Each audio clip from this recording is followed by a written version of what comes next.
Alright, hey guys, Joey here. Today we're going to be doing a 10.5 patch rundown, which released earlier today. A little late on this one, but yeah, let's get right into it. First change is Alistar is getting a pretty decent sized buff. He's getting 25 to his base health, so now it's at 600. And then on his passive, instead of having to wait 3 seconds before he can gain stacks again, he will now gain that instantly. But he still won't be able to cast the Triumphant Roar more than 3 seconds, or every 3 seconds. I think this is actually a pretty nice change for Alistar. His passive actually provides a lot of healing in lane, as well as the extra health will put him on par with all the other tank supports in the meta. So I wouldn't be too surprised to see Alistar being played a bit more, but he does create a lot of dead matchups in the support lane, and where whoever goes in first loses. But maybe now that he has extra health and the extra healing from his passive, might be a little bit stronger. The next one is Riot felt that Mumu was a little bit too strong after the buff last time, so they're nerfing his ult cooldown by 20 seconds rank 1, and then 10 seconds rank 2, and then nothing at rank 3. Haven't seen a Mumu really at all in high elo, probably just a lower elo thing, so can't really comment too much on it. Another one that they're changing real quick is Bard, and Bard has been really strong in Challenger and every single ladder I think right now. So this one makes a lot of sense. They're doing a lot of changes to nerf Bard besides this, but they're just straight up taking 3 damage off his passive for every 5 charms. At 50 charms, this is probably, 30 damage, and then you have 4 meep, so it's probably like 120 damage. Kind of significant for Bard in a team fight. He's going to be doing a little less damage. Kind of sucks for him, but Chimp did a lot of damage anyway. So Blitzcrank is getting a armor reduction by 3. Small nerf, I guess. Doesn't really change too much for Blitzcrank. You're not really picking him because he's super tanky anyway. So we're going back to Season 6 now with Graves being buffed. Graves is getting a higher base magic resist as well as a higher base magic resist growth. And then his Q is now a way less mana because it's always 60 mana now. And then his cooldown on his Q is 1 second less. Nothing to his damage, which I think is fine. He's just going to be a lot tankier than what he used to be for magic resist. Which is reasonable because I think they took off magic resist from his grit a couple patches ago. Like a long time ago, actually. So now they're helping the worst AD carry right now, which before this patch, Kai'Sa was the lowest running AD carry. So they're giving her Q less scaling on the AP part, but they're giving back the 12 missiles on the living weapon upgrade, which will help her damage quite a bit after she gets her Metamune and pickaxe. And then they are buffing her W base damage by a little bit, but then they're taking off scaling off of the AD, adding it onto the AP. And then they're also, instead of the 50% when you landed on a champion after you've upgraded it, it's now 70%. Don't think either of these are going to push Kai'Sa to meta. Kai'Sa's mostly not meta because of the other champions that are in the meta, but she'll be a little bit more playable. Hopefully she won't be the lowest win rate AD carry, especially with Ezreal being played more, which is one of her more favored matchups, I'd say. Maybe she'll become a little bit stronger of a pick. So they are making Kane's passive go a little bit faster, so you will get into your forms faster, which is nice. Kane without form kind of doesn't feel like a champion, feels a little bit like Yuumi, so good to see that he will be a champion. And then the W slow is increased to 70% from 60%. They're getting a very small buff to Lissandra. They're giving her 0.1 AP on her Q. Just gonna help her out a little bit more burst. This one's kind of a big change in my opinion, the Neeko change. They're increasing her attack speed growth and her attack speed ratio. Both these are really insanely important for Neeko because a lot of people used to play Neeko top or Neeko AD carry because of how insane her attack speed growth and attack speed ratio was. So they're adding this back, so I really would not be too surprised to see top Neeko come back into the meta or AD carry Neeko be back in the meta. Like, that would not be a shocker to me at all. They're also adding 0.2 scaling ability power on her E again, or increasing it by 0.2. And then the shield on her ult is going to be a little bit bigger per champion, as well as scale a little bit bigger. Especially at the early ranks. 25 is nice. They're finally nerfing Ornn, I believe. His passive damage is decreased from 12% to 10% on the lower end, and 20.5% to 18% on the higher end. And then they're making his passive, the Masterwork upgrade items, come into the game later. So it's no longer 12 to 16 that he'll get his items, it's 13 to 17, which is nice, for sure. He's just more of a hard scaling champion than he was before, with a little bit less damage in the early game. They're reducing Gragas' base attack speed ratio. Not really a big change, but I mean, it's a jungler, so having attack speed change kind of low as always for a first player. Set's base stats are getting gutted. Feels good, man. He's losing 4 armor, he's losing 1 health regen, and he's losing 0.25 health regen growth. This is actually really nice to see. Maybe he won't be the most broken champion ever. And like, this champion, like, some people have been playing Senna Set bot lane, and I just feel like no matter what I do, he just doesn't take damage. It's really insane. They're also making the slow only 1 second on his ulti, which is nice because the slow is actually pretty strong. I don't know how big of a slow it is, but like, it felt like it was really strong. So Sivir is getting a buff. The Q damage is getting increased at later levels, which is fine because you max it anyway.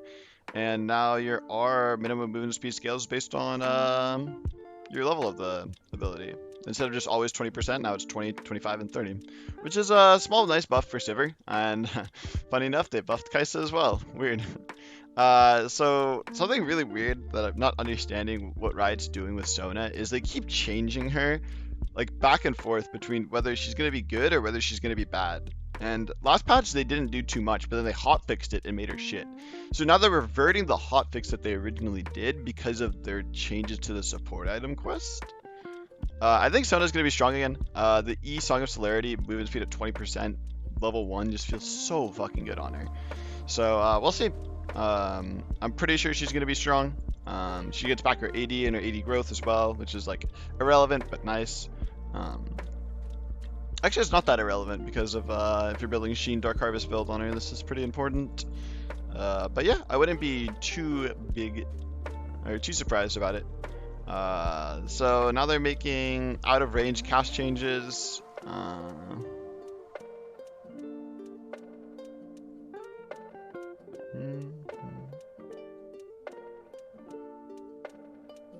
So they're changing MFE, Syndra Q, and Varus E when casted out of range.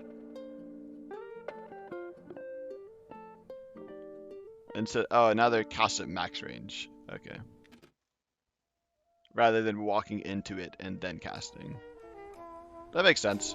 So they didn't meet their marks, I guess, last patch.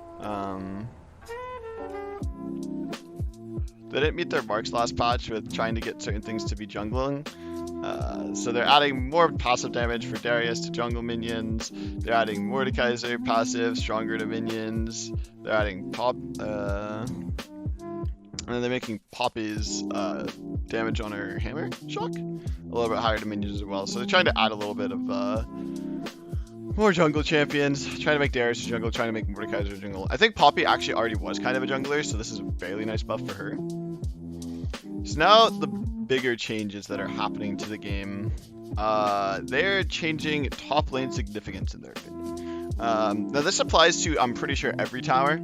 They're making, let's talk about the changes first, and we'll talk about how they should affect the game, or in my opinion will affect the game. They're making gold per plate go up by 40 gold, so now it's 160. They're also making turrets take 17 reduced damage from ranged champions.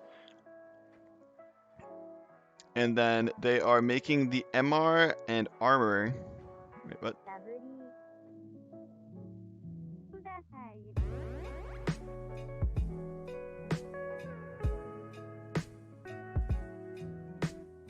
Wait, what?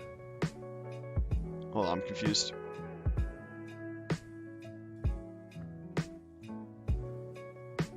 They're making them weaker on outer turret MR gained per plate lost.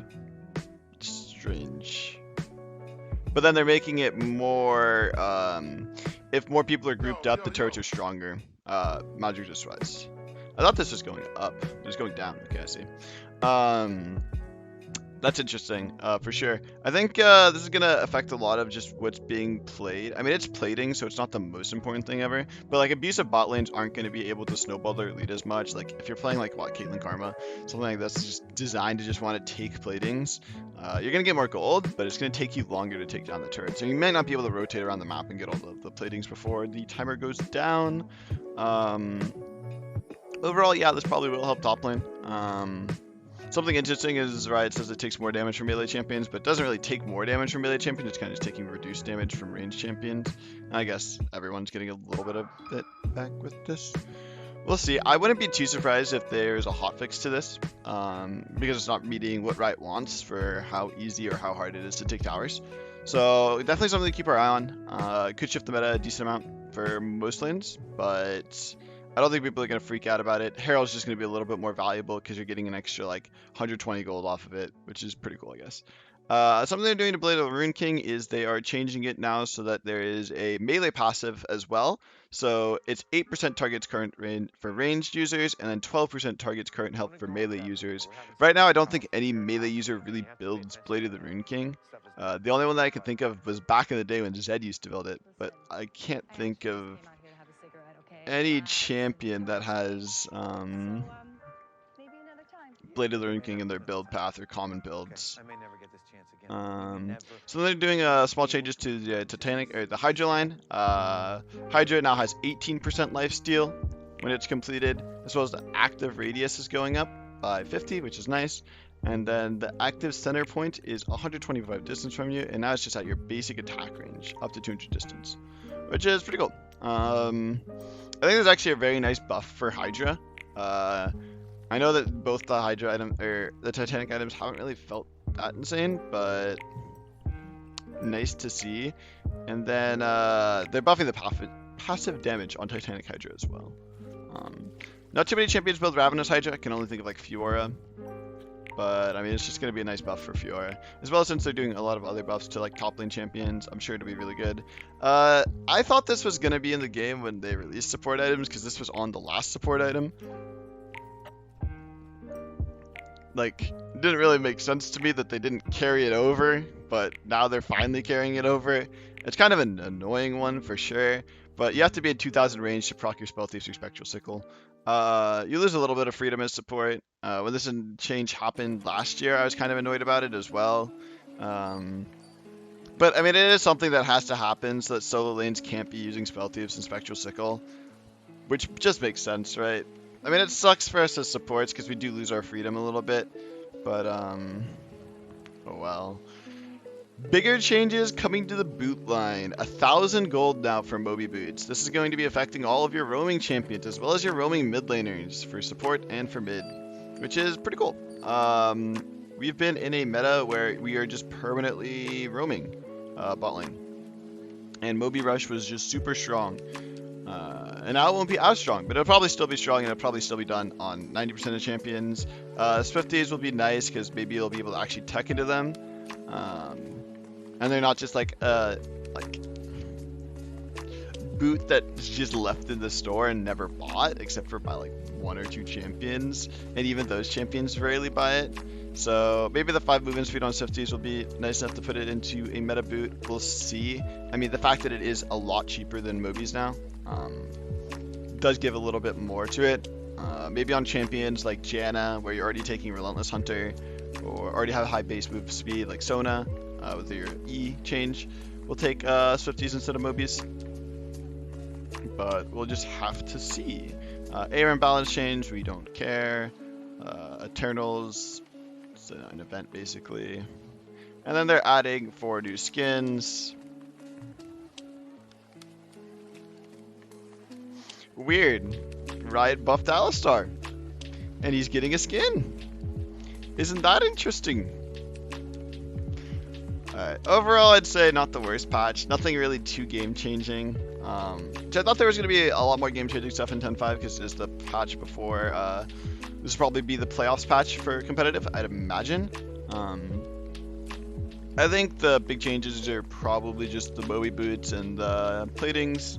The item changes are decent. The champion changes, I don't think it's going to push or remove anything from the meta too much. I think Ornn's going to still get played, Set's still going to get played. Sivir might start seeing a little bit more play now, doubt it. Sona will be playable again. Graves will probably actually be playable. I don't think Kayn will change. I don't think Lissandra will change. I don't think Neeko might become a top laner. But other than that, not really too much going on. Yeah, kind of an easy patch. Not that much going on, so we'll just call it there, and hope you guys enjoyed. Not really too much to say about this one for sure, but yeah. Thanks for watching, lads.